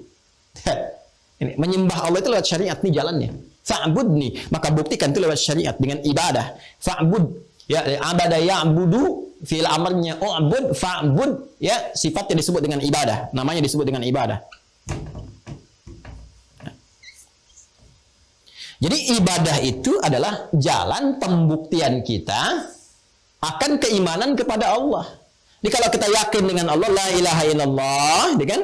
Tiada Tuhan selain Allah, kan Allah itu bukan sekedar nama bagi Tuhan, ya, yang menetapkan satu Tuhan dan menepikan yang lainnya. Tuhan yang hak, bukan sekedar itu, tapi juga punya arti al-ilahul ma'bud, yang berhak untuk disembah. Jadi ketika kita mengucapkan siapa nama Tuhanmu? Allah, di situ ada dua makna. Allah itu punya dua makna. Satu, menetapkan Allah sebagai satu-satunya Tuhan, tidak ada yang lain. Yang kedua, komitmen untuk menyembahnya, karena punya makna penyembahan, yang disembah Allah itu al-ma'budul haq. Ya. Maka kata Allah, fa'bud nih, buktikan dengan menyembah aku. Ya, fa'bud, jadi kata ibadah. Maka ibadah itu adalah jalan untuk membuktikan iman kita kepada Allah. Jalan ini disebut dengan syariat. Ya, karena itu di masa Nabi Muhammad SAW diajarkan kepada umatnya bagaimana cara kita, teman-teman sekalian, untuk menetapkan Allah sebagai Tuhan, membuktikan kemudian bagaimana jalan beribadah kepada Allah. Kita bahkan bertanya lagi, ya Allah, jalan ibadahnya bagaimana? Siapa yang menunjukkan kepada kami? Maka kata Allah nih, konsepsinya ada dalam satu kalimat. Ya, kita berkomitmen minta disaksikan, dan kita berkomitmen kuat untuk menetapkan Allah sebagai Tuhan dan menyembahnya lewat jalan tertentu. Dalam bahasa Arab disebut dengan syahadat. Ya, syahadat. Maka kita bersyahadat dengan dua makna utama. Asyhadu an la ilaha illallah. Ini bukti keimanan. Wa asyhadu anna Muhammadar Rasulullah. Dan cara kita untuk membuktikan keimanan kepada Allah dengan la ilaha illallah itu kita mengikuti risalah petunjuk Nabi Muhammad SAW yang diutus oleh Allah untuk menerangkan kepada kita bagaimana membuktikan dan menguatkan keimanan kita kepada Allah itu lewat syariat. Jelas? Maka kita katakan wa asyhadu anna Muhammadar Rasulullah. Dan cara saya la ilaha illallah itu, cara saya beriman kepada Allah itu, saya akan ikuti petunjuk Rasulullah SAW. Ya, saya akan ikuti bagaimana Rasulullah mengajarkan kepada saya, membimbing saya dan sebagainya. Jelas ya? Maka dari itu nanti akan ada banyak ayat menerangkan kepada kita ini loh, fungsi Nabi diutus ini bagaimana, bagaimana menetapkan kebenaran Rasulullah itu, bagaimana menguji bahwa Rasulullah itu Nabi yang benar. Ya, bahkan Al-Imam Al-Bukhari sebelum masuk Kitabul Iman menerangkan dulu kitab Bad'ul Wahyi. Ya, kitab dimulainya wahyu untuk menunjukkan kepada kita ini Rasul yang benar. Ini Rasul pembawa risalah untuk membimbing kita la ilaha illallah. Maka jalannya lewat apa? Lewat syariat. Syariat bentuknya apa? Ibadah. Karena itulah dalam Islam setelah iman ada ibadah. Coba setelah kita mengatakan dalam Islam ya, asyhadu an la ilaha illallah wa asyhadu anna Muhammadar Rasulullah, syahadat. Nih, kunci pertamanya. Jadi ketika kita menetapkan saya Muslim, ya, saya menetapkan Islam sebagai din saya, sebagai agama saya.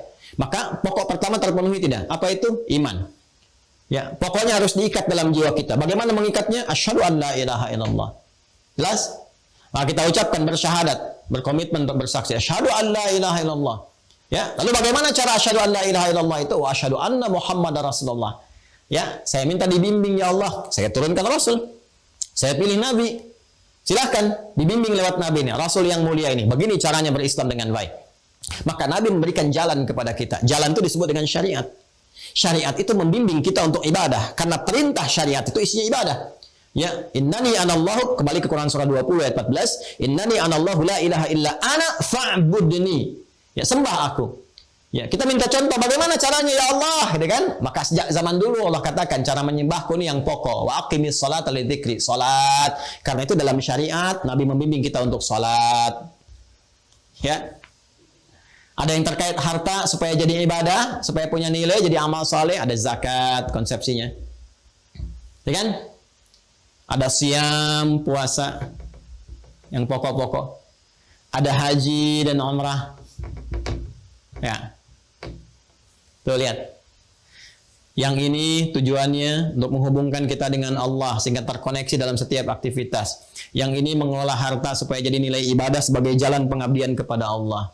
Yang ini adalah momentum untuk evaluasi bagaimana kita mengelola diri kita dengan baik, ya, meningkatkan sholatnya, mengelola zakatnya, menurunkannya menjadi amalan sunnah seperti infak, sedekahnya. Makanya dalam puasa itu meningkat, sholatnya dari yang fardu jadi sunnah, tuh kan? Bahkan yang semula tidak terjadi. Ya, para ibu bahkan sudah naruh sajadah ya sebelum maghrib untuk tarawih tuh, padahal tarawih itu sunnah cuma di Ramadan kan. Meningkat tuh, zakat meningkat. Dulu ada orang minta di depan mata belum tentu dikasih, sekarang yang nggak kelihatan pun dicari-cari, berapa yatim di sini, di mana fakirnya dan sebagainya. Ini penggabungannya. Puncaknya penyatuan antara ibadah fisik dengan harta disebut dengan haji ataupun umrah. Ya, kalau sholat itu di fisik saja tidak menggunakan harta. Ya, kemudian pada konsepsi dasarnya zakat itu dengan harta, kemudian digabungkan keduanya misalnya dalam haji dan umrah, fisik dan harta bergabung sekaligus. Dilatih semua. Dan puncaknya di sini kita disatukan semuanya. Ini pokok-pokok keislamannya. Maka kita kenal semua pokok-pokok ini setelah mengucapkan syahadat, kita ingin membuktikan keimanan kita kepada Allah, dibimbing oleh Rasulullah, nih pokoknya kerjakan yang ini. Kalau kamu kerjakan, maka benar pembuktian keislamanmu. Ini yang pokok, yang dasar. Pokok dalam bahasa Arab disebut dengan rukun namanya. Pokok dasar. Dalam bahasa Arab disebut dengan rukun. Maka kita kenallah istilah rukun Islam. Ya, nah kalau ditanya rukun Islam ada berapa? Ada 5 kan? Coba lihat. 5 kan? Pertama apa? Syahadatin. Syahadu an la ilaha illallah wa syahadu anna Muhammad Rasulullah. Refleksi apa itu? La ilaha illallah itu. Syahadu an la ilaha illallah. Refleksi iman. Pokoknya ini. Ini dasarnya ini yang paling utama nih. Ya, jadi kalau Anda kerjakan sholat, zakat, puasa, haji, nggak ada iman, nggak ada nilai. Kan ini pokok dasarnya. Ya, kemudian setelah kita bersyahadat, bagaimana jalan pembuktian syahadat kita dianggap benar oleh Allah? Ya, lewat syariat, jalannya disebut dengan syariat. Ya, makanya muncul istilah syariat Islam. Apa bentuk syariat Islam itu? Ada yang pokok, yang rukun. Ya, sebagai pengabdian langsung kita kepada Allah. Apa yang pokok-pokok itu? Ini salat. Makanya semua risalah keislaman dari awal sampai dengan Nabi Muhammad SAW sampai kita sekarang, ini yang pokok ini nggak lepas. Silahkan cek. Nabi-nabi sebelum kita juga, sebelum Nabi Muhammad juga, ya sebelum Nabi kita, saya katakan tadi, Nabi-nabi sebelum Nabi kita itu Nabi Muhammad SAW, semua punya risalah salat. Nabi Isa salat. Salat beliau, Quran surah ke-19 Maryam, ayat 31 sampai 33. Nabi Musa salat, Quran surah 20 Toha ayat ke-14. Ya, Nabi Ismail salat, bahkan minta keluarganya salat. Wa kana ya'muru ahlahu bis shalah, Quran surah 19 Maryam ayat 55. Nabi Zakaria salat, bahkan meminta keturunan kepada Allah lewat salat di mihrabnya Maryam alaihissalam. Quran surah ketiga Al Imran di ayat 38 sampai dengan ayat 39. Ini salat itu sudah ada konsepsinya untuk mendekat kepada Allah. Cuma nanti syariat tata cara pelaksanaannya disesuaikan dengan keadaan zaman masing-masing. Ya, ada zakat itu sudah ada, zakat haji sudah ada dari dulu, puasa ada. Kan Anda kenal istilah puasa Nabi Daud kan? Nabi Isa puasa, Nabi Musa juga puasa. Silahkan ada semuanya. Ya, cuman kan kesesuaiannya dengan masa umat masing-masing. Jumlah rakaatnya, waktunya umat Nabi Musa kan beda dengan kita, kan? Ya, nilai dan kualitasnya juga berbeda. Ya, tergantung keadaan umat maka disesuaikan. Cuman pokoknya ada, syariatnya ada, jalannya ada. Jadi kalau kita berkata syariat dalam berislam itu pokoknya apa? Ini yang 5. Ini yang disebut syariat Islam. Jadi kalau ada orang mengatakan saya Muslim tapi saya merasa tidak wajib menjalankan syariat Islam, dipertanyakan keislamannya. Ya. Anda sebetulnya Muslim atau tidak gitu, ya kan? Nah ini dasar. Jadi kalau yang paling dasar saja ya tidak bisa dipahami dengan baik, maka ini menunjukkan kelemahan dan kita doakan gitu kan. Kita doakan semoga bisa belajar, dapat hidayah, mau menjemput kebaikan dan sebagainya. Dan cara paling utama meninggalkan maksiat, karena taat lawannya maksiat. Jadi kalau maksiat masih dikerjakan terus, ya susah, ketutup pintu-pintu taatnya nanti. Nanti semakin ketutup, khatamallahu ala qulubihim, ini yang repot. Jelas ya? Nah, paham sekarang ya? Nah, sudah berapa tahun nih kita ya berislam dan sebagainya. Kita harus mengerti pokok-pokok ini. Nah, di sini nanti ada penguatan supaya syahadatnya kuat, jangan sampai dikasih mie instan syahadatnya hilang. Ya, dikasih angin surga, aku mencintaimu gitu kan. Kemudian ditukar syahadatnya, hilang syahadat, cintanya sampai ke alam dunia gitu kan. Selesai. Ya, jadi hati-hati nih. Ini penting, mesti ada ilmu. Ini pun mesti ada ilmu. Ini mesti ada ilmu, ada ilmu, ada ilmu. Ya, ini syahadat yang lewat iman tadi, para ulama merumuskan ilmunya. Bagaimana ilmu kita kuat tentang iman ini, ya, akidahnya kuat, tertanam, terekat dalam jiwa, maka ilmunya disatukan dengan kalimatnya langsung, disebut dengan ilmu akidah. Supaya semua terhubung kepada Allah, untuk Allah sebagai pengabdian, konsepsi la ilaha illallah, untuk Allah yang ahad. Untuk Allah yang ahad dari kata wahhada yuwahhidut tauhid, maka disebut ilmunya dengan ilmu akidah, ilmu tauhid. Ya kan? Untuk penguatan iman. Yang ini ilmunya disebut dengan fikih. Maka kita temukan fikih sholat supaya sholat kita baik, fikih zakat supaya zakat kita terukur dengan baik, dikeluarkan dengan terukur sempurna, fikih puasa, fikih haji, fikih umrah dan sebagainya. Jelas ya? Nah, dalam turunan fikih ini, teman-teman sekalian, pemahaman ini untuk yang syariat. Puncak tertingginya ini pemahaman tentang iman, karena ini pokoknya. Makanya Al-Imam Abu Hanifah, saya sekali lagi ya, awas nih muncul di ujian nih. Ya, Al-Imam Abu Hanifah menamai ilmu tentang akidah, ilmu tentang tauhid ini dengan fiqhul akbar, fikih yang terbesar di antara sekian fikih yang dipelajari. Jadi kalau kita belajar fikih salat, fikih zakat, fikih puasa, memahami ini, ya fikih itu artinya paham. Jadi kalau salat harus sampai paham, mengerti apa yang dibaca dan dilakukan dalam salat. Demikian seterusnya sampai ke bawah. Nanti kita belajar. Insya Allah kita belajar. Ya, nanti pemahaman tentang syahadat ada ilmunya, ilmu tauhid. Ya, dasarnya juga ada, nanti dalil Qur'annya ada, ilmu tentang syariat disebut dengan fikih namanya. Jelas sampai sini? Nah, pokok pertama, dasar pertama dalam ilmu tauhid adalah memahami atau mengerti tentang dasar-dasar keimanan. Ya, karena kalau kita imannya ingin kuat, akidahnya ingin kuat, seperti halnya keislaman kita punya pokok, punya rukun, iman pun punya pokok, punya rukun. Nah, inilah pokok-pokok yang akan menenun akidah. Simpul-simpul akidah itu ada pada pokok ini. Jadi kalau kita simpulnya nggak kuat, nanti talinya lemah. Ya, alih-alih urwatul wufqa lan fisamalaha, jadi tidak kuat nanti. Ya, jadi yang tadinya harusnya lan fisamalaha jadi infisal, terpecah. Ya, yang harusnya muttasil, ya jadi munfasil. Yang harusnya mengikat jadi terlepas. Ini yang bahaya. Maka simpul ini mesti kita rangkai dengan kuat. Kita jalin ikatannya, yang ikatannya menenun pada jiwa kita dan nanti terrefleksikan dalam setiap perilaku kita. Maka kalau iman kita ingin kuat, ya, kemudian dari iman ini memberikan imun kepada amal kita, maka kita harus perkuat pokoknya, perkuat dasarnya. Di sini muncul materi dasar-dasar keimanan atau pokok-pokok iman. Mengerti sampai sini? Nah, materinya belum kita bahas. Ini baru mukadimah. Jadi saya ingin menanamkan betul dalam jiwa kita mengerti kenapa sih harus belajar ini. Jadi saya tidak ingin kita menghafal. Kalau menghafal, anak saya yang kecil pun saya ajari udah hafal tuh. Ya, anak 2 tahun kan kalau kita bilang, Nek, rukun iman. Ya, iman kepada Allah, iman kepada malaikat, iman kepada kitab, iman kepada Rasul, iman kepada hari kiamat, iman kepada qadar dan qadar. Hafal. Lantas apa bedanya baligh kita dengan anak-anak kita?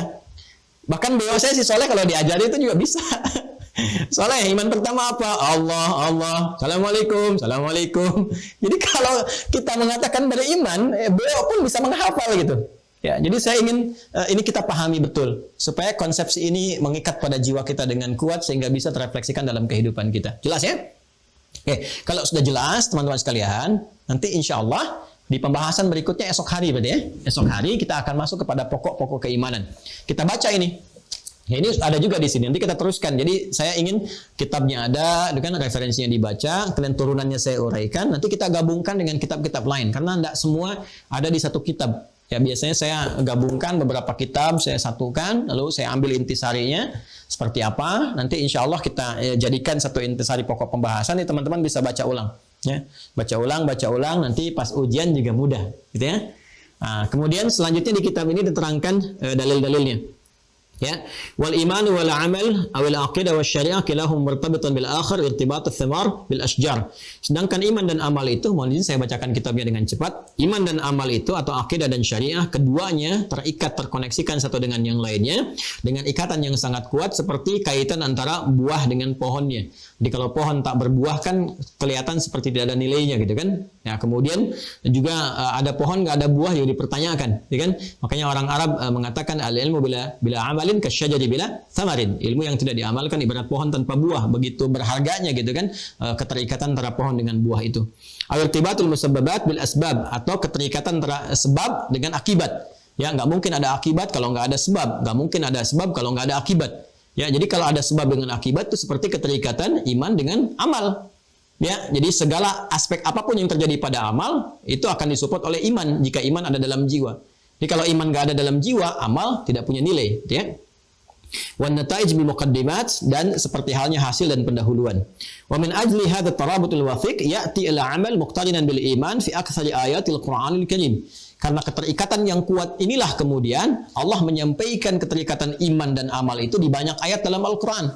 Bahkan ya, ayat pertama yang berbicara tentang surga pun kunci surganya itu diikat dengan iman dan amal, yaitu di Al-Baqarah ayat 25. Di sini dibuka dengan kalimat a'udzubillahi minasyaitonirrajim, firman Allah Subhanahu wa taala, "Wa basyiril ladzina amanu wa 'amilus salihati anna lahum jannatin tajri min tahtihal anhar."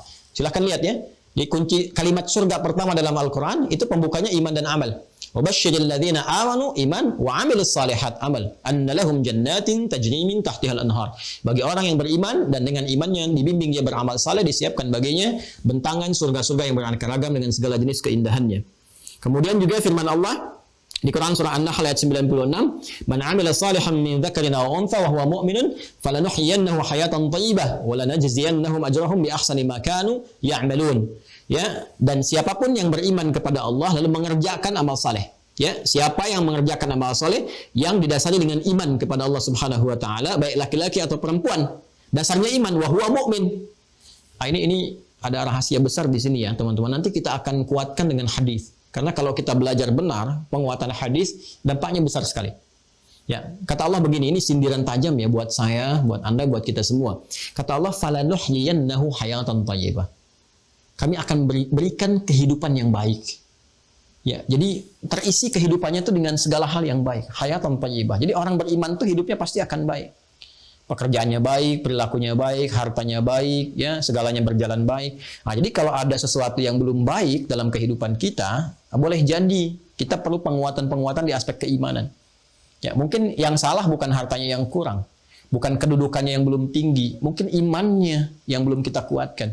Karena Allah sudah berjanji dan janji Allah itu hak. Innallaha la yukhliful mi'ad. Allah nggak mungkin menyalahi janji.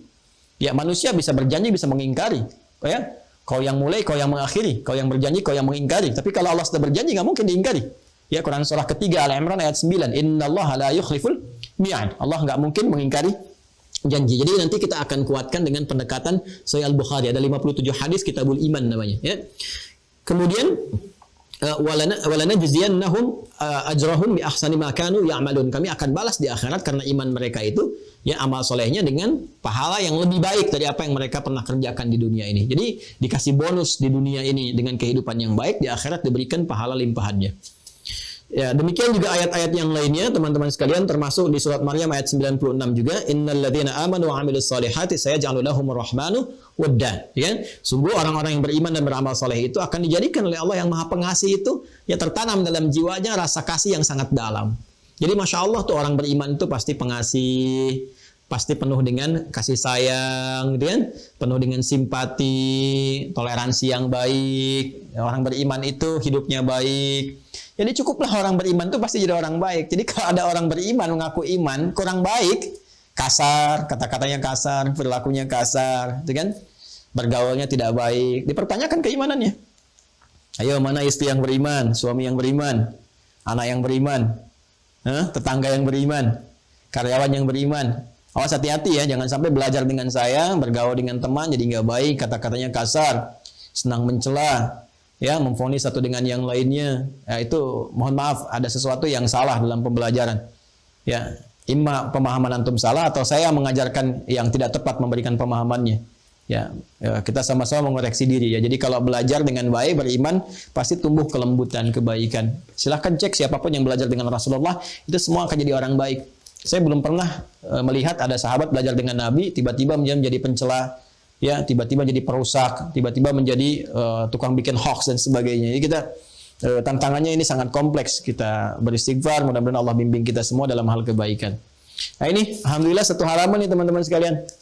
Satu halaman kurang lebih 3 SKS. saya belajar di Tipoli ini cukup lama nih, 2-3 pertemuan saya jadikan satu pertemuan 1,5 jam ya.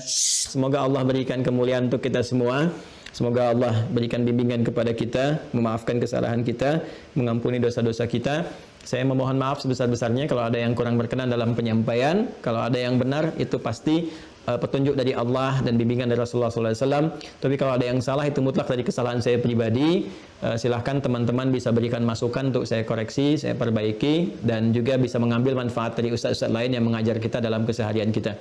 Demikian, semoga bermanfaat. Allahumma taqabbal minna innaka antas sami'ul alim wa tub 'alaina innaka antat tawwabur rahim. Allahumma 'allimna ma yanfa'una wa waffiqna ya Allah bima fahimna wa 'allimna ya Allah wa 'allimna ya Allah wa 'allimna ya Allah ma 'amilnahu bih wa waffiqna lin'amala ma fahimnahu. Allahumma wa sallallahu ala sayyidina Muhammad wa ala alihi wa sahbihi ajma'in. Allahumma ij'alna min ahli al-Qur'an wa ij'al al-Qur'ana sahiban lana fid dunya wa syafi'an lana fil akhirati ya arhamar rahimin. Rabbana atina fid dunya hasanah wa fil akhirati hasanah wa qina adzaban nar. Bi fadlika subhanahu subhana rabbika rabbil izzati amma yasifun wa salamun alal mursalin wa akhiru da'wana subhanakallahumma bihamdika nasyhadu an la ilaha illa anta nastaghfiruka wa natubu ilaik walhamdulillahi rabbil alamin. Assalamualaikum warahmatullahi wabarakatuh.